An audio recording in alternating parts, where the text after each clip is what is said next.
Do you stage short-term vacation rentals? If you do, or if you'd like to, here are some things for you to consider. We are Erin and Jenny with Revisions Mentor, and we are here to help you build your home staging business. So if you'll do us a favor and subscribe to our channel and drop us a comment below. If there's something here that you have a specific question about, leave us a comment and we will answer your questions.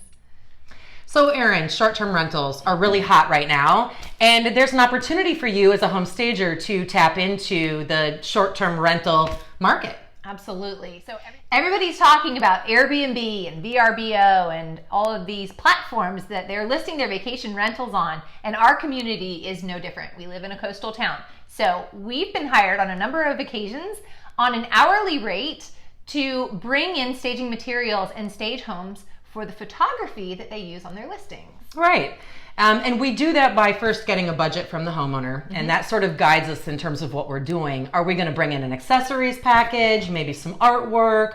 So in this sort of situation, you're not going to be renting materials to your clients. You're going to buy the materials on their behalf. You might charge a small markup for the work that's involved, and then you install it in the house and you're going to leave it there. That becomes a permanent part of what's happening for the homeowner. Those new photographs that are going to be taken will be representative of the work that you've done, and then the vacation renter knows exactly what they're getting. Okay, so thinking about what we want a place to look like visually for potential renters, I think first and foremost we're looking for something really beautiful and something that makes a very strong visual impact right off the bat. The first rule is keep it simple. It doesn't need to be completely inundated with, tons and tons and tons of accessories, because you need to leave space for the renters to bring their stuff and to unpack and hopefully stay for a week.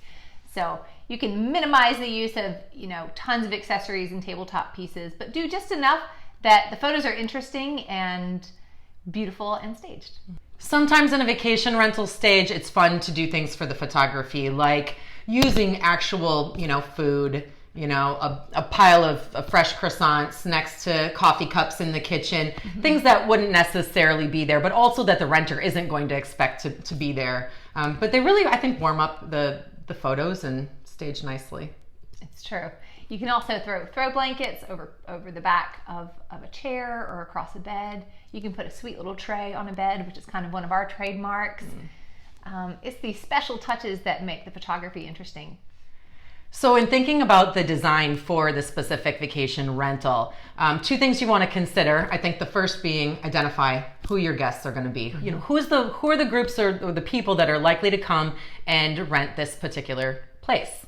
Yes, and then the second thing is your geographic location. So we live in a beach community, and of course most of the decor that we put in these houses are not necessarily beachy, but coastal in terms of the vibe.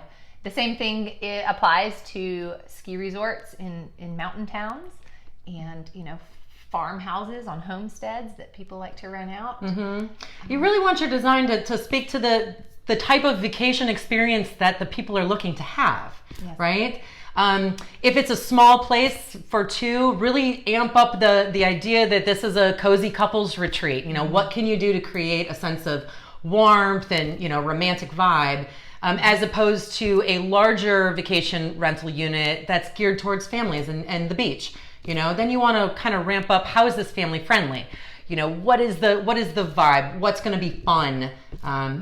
Using materials that speak to the area and speak to the type of people that are going to come and stay.